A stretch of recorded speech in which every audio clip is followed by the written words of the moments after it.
Hello everyone, आप सभी का मेरे YouTube channel research home science by Varshika ma'am में एक बार फिर से स्वागत है। आज हम लोग जो क्वेश्चन देखने वाले हैं वो होगा कंकाल तंत्र से। कंकाल तंत्र से जब हम लोग क्वेश्चन देखेंगे, इसमें आपको वन लाइनर क्वेश्चन भी मिलेंगे, एमसीक्यू क्वेश्चन भी मिलेंगे, जो कि आपकी TGT, PGT, net JRF, assistant professor, मुख्य सेविका, TSSB और MPTGT और बिहार टीजीटी पीजीटी के लिए काफ़ी काम आएगी। तो चलिए देखते हैं क्वेश्चन। लास्ट में आज आपको होमवर्क के जैसा 3 क्वेश्चन दिया जाएगा, तो अंत तक बने रहिएगा। इसमें काफ़ी पॉइंट ऐसे हैं जो आज तक आपने शायद नहीं पढ़ा होगा, तो जो भी नई चीज़ें आपको मिलती चले उसे कहीं ना कहीं नोट भी करते चलिएगा। देखते हैं आज का पहला क्वेश्चन। टीबिया नामक हड्डी पाई जाती है। ये तो बहुत इजी क्वेश्चन है, आपने पहले भी कई बार इसे पढ़ा होगा, सुना होगा। टीबिया नामक हड्डी पाई जाती है, आंसर हो जाएगा टांगों में। टीबिया नामक हड्डी टांगों में पाई जाती है। नेक्स्ट है, कोशिकाओं से निकला कौन सा पदार्थ ऑस्टियोब्लास्ट की रचना करता है। कोशिकाओं से निकला कौन सा पदार्थ ऑस्टियोब्लास्ट की रचना करता है। ऑस्टियोब्लास्ट शब्द कंकाल तंत्र से ही संबंधित, ये याद रखिएगा। तो आंसर यहाँ होगा ओसिन।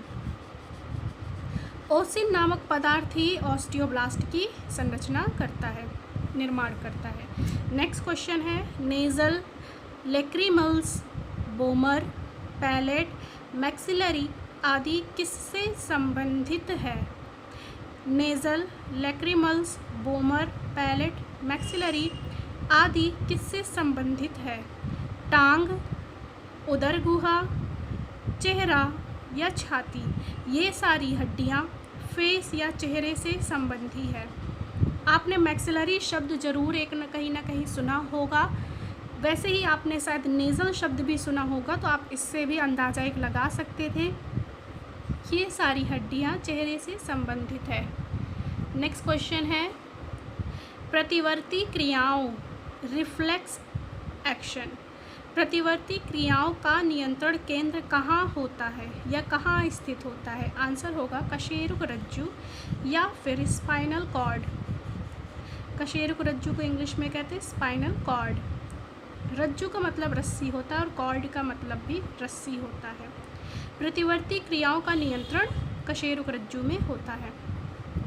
नेक्स्ट क्वेश्चन, मानव शरीर की सबसे मजबूत हड्डियां कहाँ स्थित होती है। तो मानव शरीर की सबसे मजबूत हड्डियां जबड़ों में स्थित होती है। आंसर हो जाएगा जबड़ों में। इस तरीके के क्वेश्चन अक्सर टीजीटी, पीजीटी में पूछे जाते हैं। पीजीटी में फिजियोलॉजी का बहुत ही अहम हिस्सा है, पार्ट है, तो आप ये सारे क्वेश्चन प्रिपेयर रहिएगा, आपको बहुत ही आने वाले एग्ज़ाम में हेल्प मिलेगी इनसे। मानव शरीर की सबसे मजबूत हड्डियाँ जबड़ों में होती है। शल्य क्रिया मतलब ऑपरेशन। शल्य क्रिया में ऑर्थोप्लास्टी का क्या कार्य है। तो जब हम ऑपरेशन करते हैं हड्डियों का, तो उसमें ऑर्थोप्लास्टी का अर्थ होता है जोड़ का प्रतिस्थापन या फिर जॉइंट रिप्लेसमेंट। जॉइंट रिप्लेसमेंट, जोड़ का प्रतिस्थापन। नेक्स्ट क्वेश्चन देखिएगा, कंडरा या टेंडन किसको जोड़ती है। आंसर होगा पेशी को अस्थि से। जो टेंडन है वो पेशी को अस्थि से जोड़ता है। इसी के साथ स्नायु या लिगामेंट किसको जोड़ता है। तो लिगामेंट या स्नायु अस्थि को अस्थि से जोड़ता है। यहाँ पे ध्यान दीजिएगा, टेंडन क्या करता है, पेशियों को हड्डी से जोड़ने का कार्य करता है, और लिगामेंट हड्डियों को हड्डी से जोड़ने का कार्य करता है।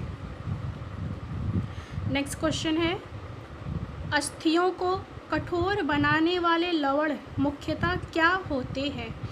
अस्थियों को जो कठोरपन प्रदान करता है वो है कैल्शियम और मैग्नीशियम के फॉस्फेट। ये ज़रूर याद रखिएगा, आखिरी में जो फॉस्फेट शब्द जुड़ा है। इस तरीके के क्वेश्चन कई बार पहले भी पूछे जा चुके हैं। तो हड्डियों के लिए, अस्थियों के निर्माण के लिए या कठोर बनाने के लिए किस लवण की या मिनरल की बात हो रही है, आवश्यक है। तो कैल्शियम और मैग्नीशियम के फॉस्फेट। नेक्स्ट क्वेश्चन, मानव शरीर के किस अंग में सबसे अधिक अस्थियां होती हैं। तो हाथ में। मनुष्यों के हाथ में सर्वाधिक संख्या में हड्डियाँ या अस्थियाँ पाई जाती हैं। क्वेश्चन नंबर अब देखेंगे हम लोग 11। क्वेश्चन नंबर 11 है, अस्थि का मैट्रिक्स किस प्रोटीन का बना होता है? तो अस्थि में पाया जाने वाला मैट्रिक्स ओसिन नामक प्रोटीन से बना होता है। ये भी याद रखिएगा, ओसिन क्या है? एक प्रोटीन है। तो अस्थि के जो मैट्रिक्स है उसका निर्माण भी ओसिन नामक प्रोटीन से होता है।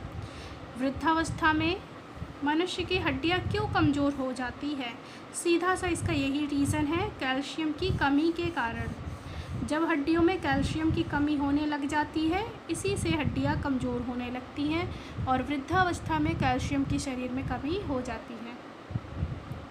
शल्य क्रिया में, ऑपरेशन में ऑर्थोप्लास्टी क्या है? देखिएगा यहाँ पे आपके सामने ऑप्शन भी दिया है, तो इनमें से ऑर्थोप्लास्टी क्या कह सकते हैं आप ऑप्शन के अकॉर्डिंग? ओपन हार्ट सर्जरी, क्या ऑर्थोप्लास्टी ओपन हार्ट सर्जरी है? या फिर गुर्दा प्रत्यारोपण है, कूल्हे के जोड़ का प्रतिस्थापन है, या रुधिर आधान है? ऑर्थो शब्द जहाँ आएगा तो आप इसे हड्डी से ही समझिएगा हमेशा के लिए। तो कूल्हे के जोड़ का प्रतिस्थापन ऑर्थोप्लास्टी कहलाता है। और अभी हमने एक बार और भी बताया था, किसी भी जोड़ का जो प्रतिस्थापन होता है उसे हम लोग ऑर्थोप्लास्टी कहते हैं। यहाँ पे कूल्हे की बात हो रही है तो कूल्हे के जोड़ का प्रतिस्थापन भी ऑर्थोप्लास्टी है। नेक्स्ट क्वेश्चन देखिएगा, नाखून काटते समय दर्द नहीं होता क्योंकि नाखून मृत कोशिकाओं के द्रव द्वारा बने रहते हैं जिनमें रक्त संचरण नहीं होता, या फिर नाखून शरीर का बेकार हिस्सा है, या फिर नाखून कैल्शियम फॉस्फेट से बने होते हैं, या इनमें से कोई नहीं। आप आंसर सोचिए जल्दी से एक बार। नाखून काटते समय हमें दर्द नहीं होता है क्योंकि नाखून मृत कोशिकाओं के द्रव द्वारा बने होते हैं और इनमें रक्त का संचरण नहीं होता। ठीक है, आंसर हो जाएगा option number A. Question number 15 देखिएगा, निम्नलिखित में से कौन सा लवण मानव हड्डियों में सर्वाधिक मात्रा में पाया जाता है? निम्नलिखित में से कौन सा लवण मानव हड्डियों में सर्वाधिक मात्रा में पाया जाता है?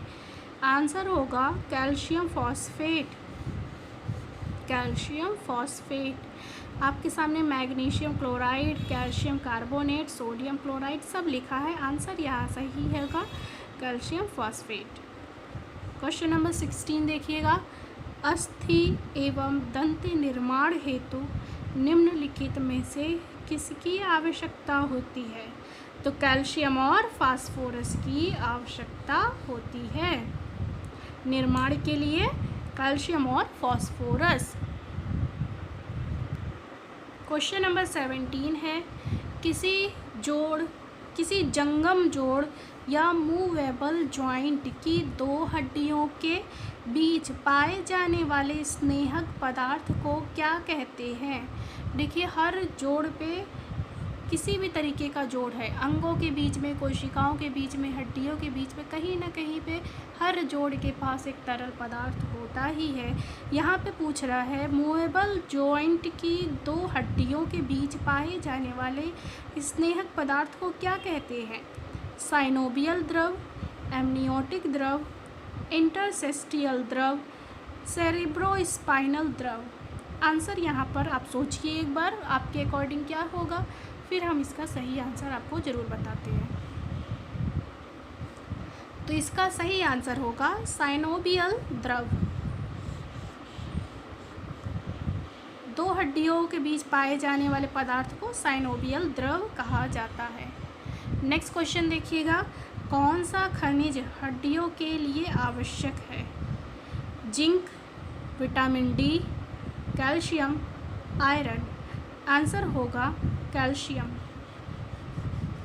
ध्यान देने योग्य बातें ये है कि यहाँ पर पूछ रहा है कौन सा खनिज हड्डियों के लिए आवश्यक है।